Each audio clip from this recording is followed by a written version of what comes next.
Well, hello folks, welcome to episode 95 of Gottne Till I Die. I am the Custard Prophet. Absolutely fantastic to have you here. So, as you can see, there have been some ins and there have been some outs in this season. We have gone big in terms of players in and big in terms of players out. Beating all records on both scores. So, we tried to make a difference. And this season might well be the season where we figure out what is happening, where we get some resolution in this save. Don't get too excited though.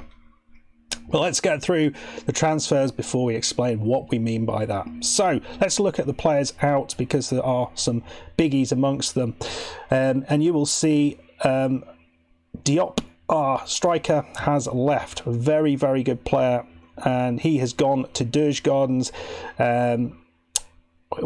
He wasn't getting that many games because we had Kanstrup. I talked last time about him being the replacement for Kanstrup. Maybe that was the right decision. Maybe it was. But he moved to Djurgårdens for £2 million, and so that's a good amount of money. The other player who's left is Ulakan, who has left for Borussia Dortmund. It's hard to stand in his way. That's a big loss for us. A really, really great central midfielder. Only 23 years old, Nigerian international. Just fantastic player. Other players of note who have left: Aydin, the right-sided midfielder, is out on loan. Thomas Muller ended up leaving, our central midfielder. It was his time. He'd done so much for this club, but he was at a time where he really needed to move on for the good of his own career. So I was happy to get him off the books. Bagari, who's been in and out of the side but never quite made it, went off to Norrköping, which is a bit of a surprise, and you'll be even more surprised with how badly Norrköping are doing this season. So that's one to wait for. And then a bunch of players out on loan, as you can see there. That's not the end of it though, because we also have a bunch of released players. Benediktsson, the goalkeeper's gone. Christopher Krebs, Mads Nielsen, SodaStream, the goalkeeper, and our left back Ryden, all out of the club. Big changes. So what has happened on the way in? Well, let us take you through these. So first up, we have a forward who's not actually played that much. He was always going to be a bit of a backup. He has come from from Halmstad, and he was the top scorer in the first division, the elite division, which is the division below we're in. I thought, well, why not take a punt on him, give him a few chances. He's not doing much, but I'm happy to have him. Gives us a little bit of backup in that striking position, which we do need given the amount of strikers who have left. Jono Wilson from New Zealand. I like this guy an awful lot. He looks flipping brilliant, doesn't he? He's only 20 years old, really strong looking goalkeeper. So he is our backup goalkeeper, but what a backup that is. I reckon we can go far with this lad. I really do. Our other striker, so one of the big strikers we brought in, because we have got no Kanstrup, Ikwu, who is this lad. 17 appearances, only 3 goals, as you can see, so it's not going brilliantly, but I quite like the look of the lad. 3.5 star potential player. He's a target man, he's a big strong unit, and that's what we wanted. Nygaard, so this guy is, if I'm remembering right, he is our right back, but he is just really a backup. He's a 33-year-old Norwegian. He's got a lot of experience with Göteborg, so I thought, well, that makes sense to bring him in, to bring that experience in, because there's a lot of youth and a lot of people who've not played at this level. Pape Sal from Generation Foot, another great looking African centre back. He's French, but he came from Generation Foot, so from Senegal. We had a lot of players from them. He's done quite well, actually. I quite like the look of this lad. Reasonably fast, horrifically strong. You feel that you could really develop this lad into something quite spectacular. So I'm again really happy with this signing. Only 1.1k per month, which seems an absolute steal. Gareth Gawley from Zilna for £1 million.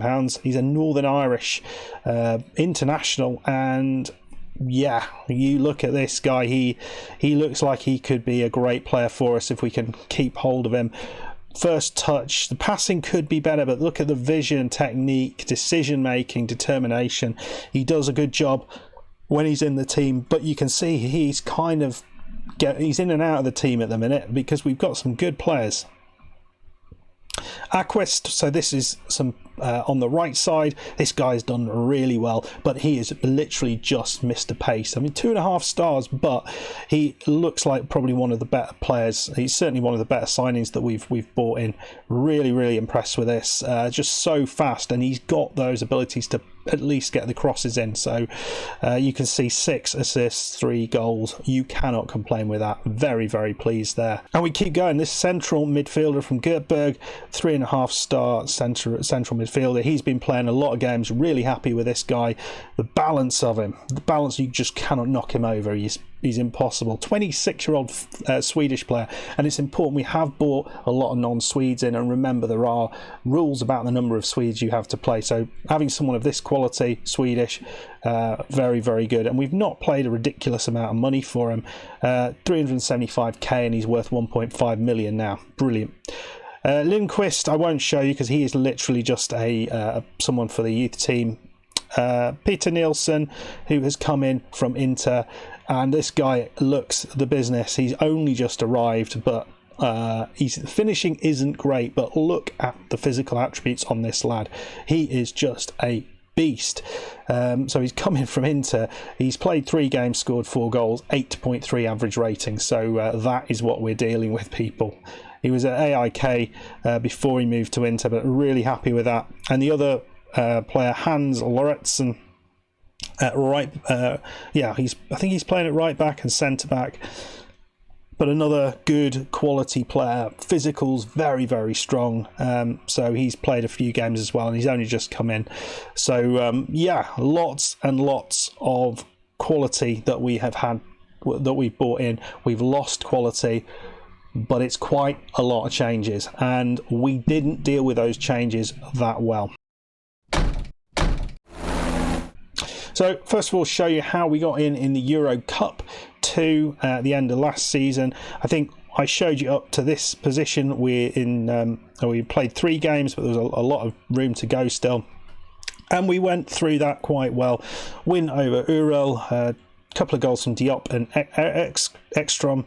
A 2-2 draw away at FCSB from Romania, which was a disappointing one because we were 2-1 up and they scored in the 95th minute. But, Ulican and Muller with the goals, 2 players who wouldn't be here after that. And then a 3-0 win to finish things off against that's an Irish team, aren't they? Is that Dundalk? I can't remember.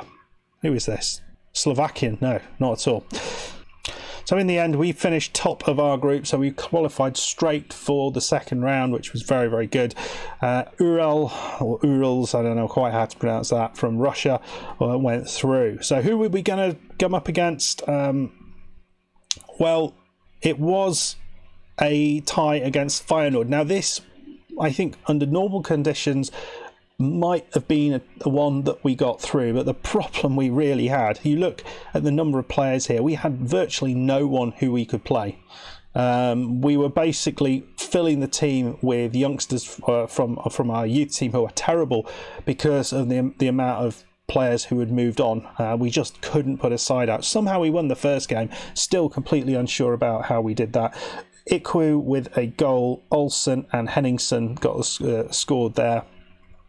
But Feyenoord in the second game, and we literally had no one to bring on here at all, outdid us 2-0 at home, which was really disappointing. I felt we could have gone a little bit further than that.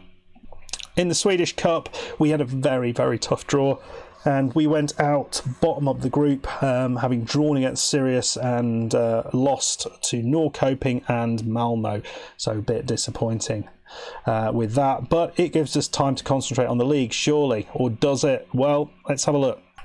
This is our league form, and as you can see, it is not what we've been like before. Really quite disappointing. A lot of draws where we should have been winning the games, and losing far more games than we needed to. So you can see here, draw against Jönköping Södra away. They scored late on. I wonder what would have happened if they hadn't have scored, whether we would have kind of moved forward. But then a draw against Sundsvall, when we were playing well but could not win. Then losing at home against Falkensberg. 4 games in and we hadn't won a game. Draw away against Elfsborg. We did beat Norrköping at home, which was a good result, 1-0. As I say, they're not playing well, but then lost to Djurgårdens and then the team with a long name. So very, very disappointing. Had a little bit of a run from there on in May. Win over Sirius away from home, goal from Ekstrom. Draw at home against Häcken, which isn't a terrible result, and then beat with a very, very late goal from Ekstrom. So, it looked like we were doing all right. Beat Halmstad, who aren't doing great, and then very good result against Malmo, who have been doing great in the league. You can see Ekstrom's he has stepped up to the plate, you have to say. You see where he is now, 13 goals in 16 games. So he's done his part of the bargain. The rest of the team have not. This one was very disappointing. A draw against Valberg's boys. We should be beating them. Losing then to AIK after a win against Hammarby, but then loss against Göteborg, loss against Sundsvall, and then a very ropey win over Jönköping Södra, and the board asked us to come in. Yeah. So, they actually asked us to come in before this, but we got that win against Jönköping Södra, and they said, right, this is not good enough. You need to get points total. So we have got to pick up 11 points in the next 5 games. So in this 5 games in August, we have to pick up 11 points. We picked up the first 3 points, which is good. We have a game against Elfsborg, which is not going to be easy, but Norrköping, who are 15th in the league, if you can believe that, maybe there's a chance there. Djurgårdens away, not easy, and then the team with a long name. So I'm hoping we can pick up 3 points there, which would be 6. Then hopefully we can get 3 points there, which would be 9, and then it's all down to that game against Elfsborg, because I don't think we'll be beating Djurgårdens. It's going to be tight, and I'm really hopeful that we can do the business here, but I'm slightly concerned that we are going to fail. And if we do fail, that will be that, unfortunately, and that will be the end of the save, which is, I think, really, really disappointing considering how this has gone. This save, we've been as high as second. We finished second one year and just haven't quite got over the line. And this year, the transition from having Kanstrup to not having Kanstrup, it's just proved too much for us, and we've again struggled to actually batter down the teams. We create chances, we have the possession, but we don't win the games. So that is disappointing. In terms of where we are in the club, the stadium expansion is very, very close to being completed. We have improved our data analysis facilities. We didn't have any data analysis facilities, so that's good to have that. Our youth facilities have been improved. They were completed not so long ago, and we've just asked them to improve the training facilities. So yeah, it's been a poor season, but yeah, it's been one of those that I feel we've been a little bit we've just been a bit unlucky with the results, and this could have gone very, very differently. So I'm hopeful still that we might get out of this, but it's quite possible that the next time we come back, I will not be in charge of Gottne, and we'll just have to have a little look over how things went over the previous seasons, which would be disappointing, I think. Anyway, folks, yeah, let me know what you think about that. It's annoying because this season I thought with the signings we'd made would be our year, but it just hasn't quite gone to plan. You can see, team cohesion, dressing room atmosphere, managerial support are still very, very good, and players are happy. This has been a problem, the high turnover of staff, and playing staff has been an issue, and the form. So the dressing room atmosphere has been a little bit up and down, but team cohesion hasn't been a problem.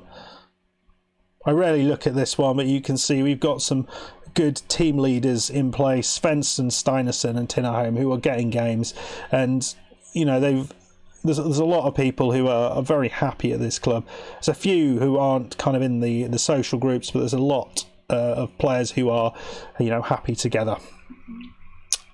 Right then, folks, well, let me know what you think about all that. I think it's been an epic save, whatever happens. I've thoroughly enjoyed my time here at Gottne. To get them almost winning the league was awesome. Hopefully we've still got more chances ahead. But if we don't, it's not the end of the world. It's been a great journey, and I hope you've enjoyed the journey too. Okay, folks. Well, if you do enjoy this series, then please hit the like button on this video. It would be much appreciated. Please subscribe to the channel, hit the notification bell if you haven't got it on already to make sure you don't miss any of my content, FM21, or in this case FM20 content. There's probably not going to be that much more FM20 content, but then there's other games as well. And yeah, if you that just remains for me to say goodbye. Goodbye.